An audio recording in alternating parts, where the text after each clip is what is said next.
Nee. Doe mee dan.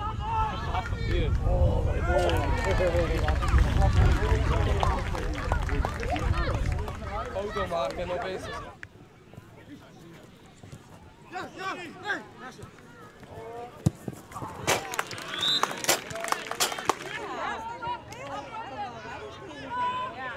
Dat kan wel net een jonge jongen wezen.